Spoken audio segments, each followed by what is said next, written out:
What's up, everybody? My name is Patrick Onochi. This is Engineering Cannabis.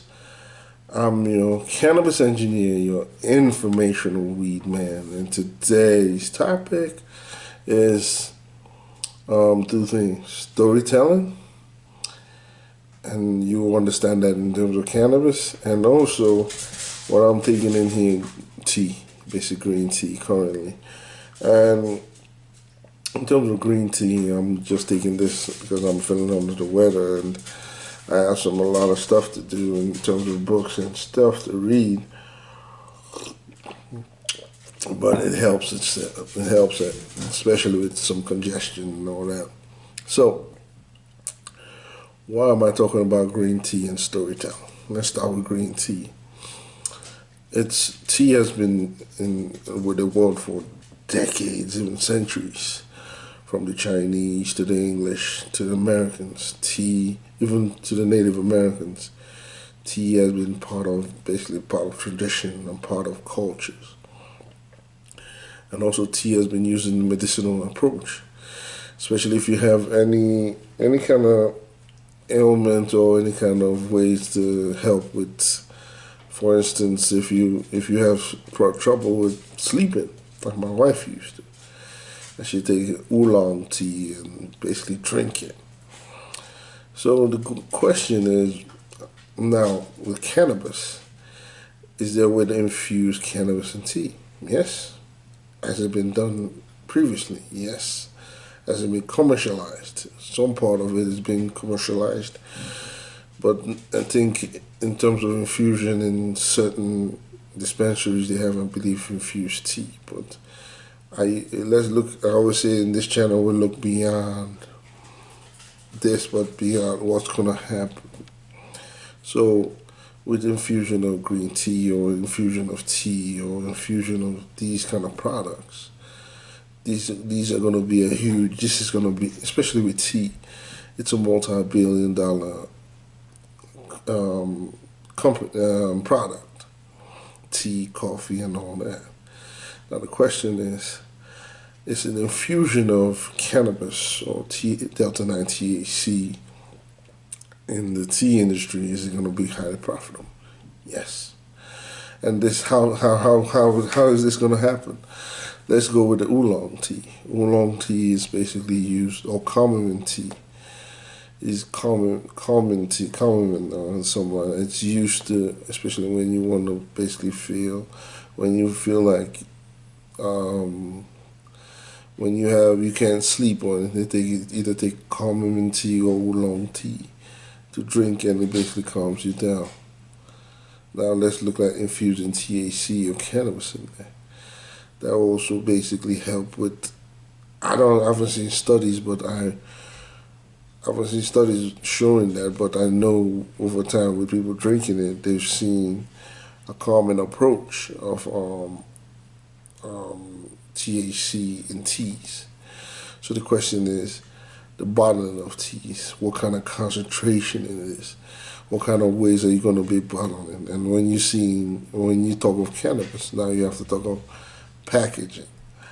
How are these teas going to be packaged? Because now it has cannabis infused in them. So the packaging is going to be child-proof. The concentration, and now you have to deal with concentration of THC and delta 9 THC in each bag to know what concentration is needed for certain people and what kind of strain is needed. So, like there's different teas, like common and oolong and all that. Strain will also have to basically mix with the kind of tea you have. So now it's just, the goal is now to basically get a product that basically aids in any kind of ailment or any kind of problems you're having. Remember, I always say cannabis it's more of a medical approach or more of a medicine. It's always been used as a medicine in different cultures, and it's always going to also be used in this case too. So the goal now is to infuse it with certain teas and basically market it in ways that that basically benefits the body. So if it's with community and all that, saying, hey, we have a more organic approach rather than taking um, over-the-counter drugs that has different chemical compounds in there. Why not take a natural herb like oolong with cannabis infused in it and gives you that calming approach and a calming effect? Why not take it with this strain and this one and gives you that calming effect? And with that, you can see people get more involved in the cannabis side of infused product. So in the coming up years, it's going to be in coming up the infusion of maybe tea or coffee. I'm not saying Starbucks is going to be infusing cannabis in their drinks, but over time, if the infusion of cannabis in coffee products gives you that stimulation more in terms of their strains, cannabis strains that gives you more energy and vitality, and if you infuse it with coffee beans and it gives you more vitality, Starbucks and all that start looking into it too and seeing how we can make that infusion more and make it more marketable to the public itself. So that's going to be a huge part. So start looking at different areas. If you're a connoisseur of tea, start looking at trying to get into the business of tea, especially with the cannabis infused side in it, and that's going to be a big industry. So that's for the tea and all that. In terms of storytelling, I always say this channel is dedicated to tech and the cannabis space. Basically, infusion of tech and cannabis itself. So, why am I talking about storytelling? Storytelling in my when I was growing up, I grew up in West Africa, Nigeria, to be specific. Storytelling has been a big part of my life. It's how lessons are passed down from generations to generation, from my grandmother to my mom, from my mom to me, or from my dad to me. These are ways stories are basically being told and passed down, and that's how it passed down to my children. Now, when I might say storytelling, now the days and storytelling, when it passes down from each generation, it might change, but the main point of the story, the main principle of the story still remains the same. The way the story is told might change, but the principle stays the same. So why am I talking about storytelling? Now, the days of storytelling from generation to generation is still existing, but now more storytelling is now based on technology. Data is now the biggest storyteller of anything in the world. Currently, everywhere you look, data is basically the big storyteller of the world, and the way you understand the world is through data. And big companies are understanding that, and data is now the huge tech. So, with data you can know what has happened, what's currently happening, and what's going to happen. That's how big data is, and how the driving factor of data is. So why am I bringing data? We're coming up with different avenues, especially with terms of cannabis. As cannabis becomes more recognized in society and how more infused in terms of product, you will see different areas in terms of, let's say, in how shops and all that are basically being used. How shops are basically being developed in different places. So, for instance, if I want to open like I say, a tea shop, an infused cannabis tea shop in certain areas, I need to know, again, as I said, data and tech. So, how can I analyze a certain place and basically analyze a certain place and see if it's suitable for my kind of cannabis infused product? So let's start with an area, and let's say a big area. Let's say, I don't know, Kansas or Oakland, California. and maybe different sides have clusters. Let's say you have a big area of Houston, far east, far west, and far south Houston, and those sides have clusters. Your goal now is to see where, first you need to understand where to open your shop. So you focus you focus on the cluster. You don't want to be your shop to be spread around. Your shop should be focused on certain clusters in that city. So you see a cluster that has 50,000 people, or a cluster that has 10,000 people in that area. You focus on, okay, that's one of the way I want to open my shop. So that's data itself. So you pick that cluster, you open up your shop there. So there's certain clusters. Secondly, now you need to know the demographics in the area. So based on your tea shop, if you're opening a high-end tea shop or a low-end cannabis tea shop. Now, to go first thing is first you understand your price point. Now, remember cannabis has a psychoactive approach.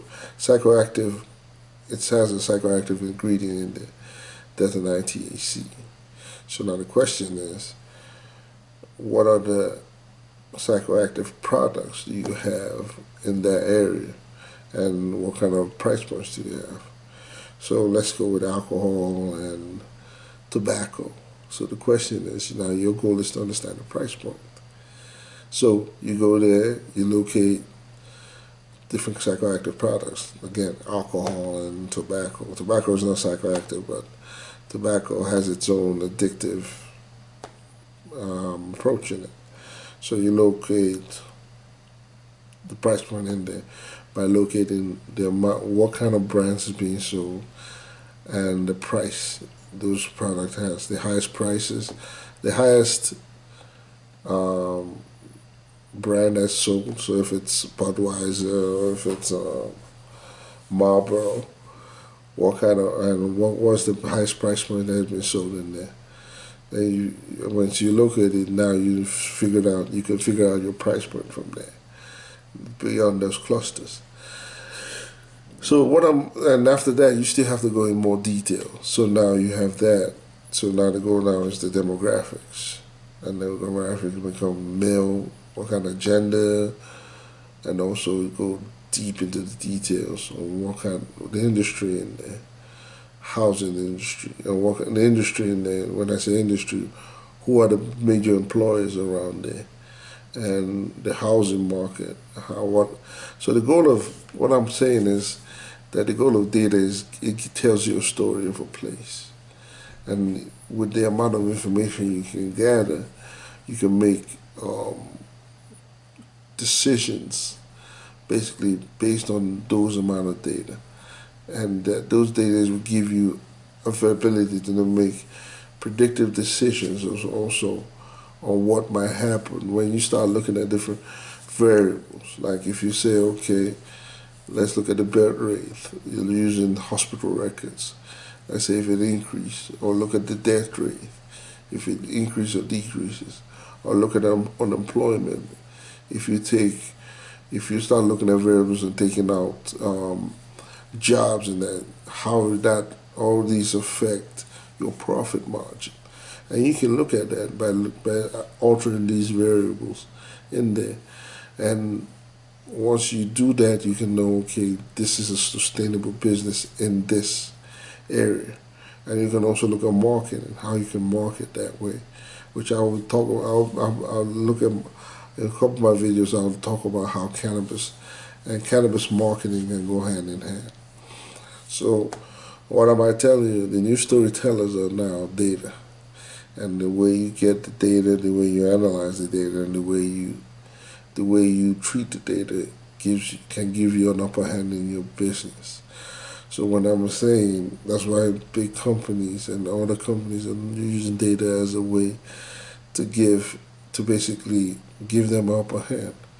And the one thing you should know about data, the more detailed you are about the data itself, the more accurate you can basically make predictions in there. So, again, data is the new storytellers, and With enough data, you can tell a story on any place, and also and how each of those data can basically affect your business as the future of your business, and see the profitability of your business. So when you're starting a cannabis business, always taking time of tech and data. These are the two main driving forces that will help you in your business. You can make a lot of predictive analysis, especially in your business, if you have the right data and right data of the population and right data of your place.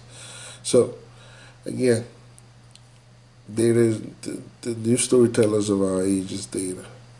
And now, in terms of and again, if you want to walk in infused product like tea, start looking at the laws itself, looking at concentration on infused product. Then after that, start looking at ways to basically how can that be mass produced or mass marketed. And when I say, and currently you can't do it because it's still federally illegal, but your goal now is to basically start getting educated in terms of cannabis and an infusion product. Because when it gets federally legalized, the infused market will basically bloom and basically come out in different varieties. So your goal is to be ahead of that and see where you can just basically put that infusement in your product, because I'm sure there are different ways, there are different products right now, different companies are looking at the infused market right now. So again, my name is Patrick Onochi. This is Engineering Cannabis. I'm a cannabis engineer and your informational weed man, and I'll see you in the next video. Peace.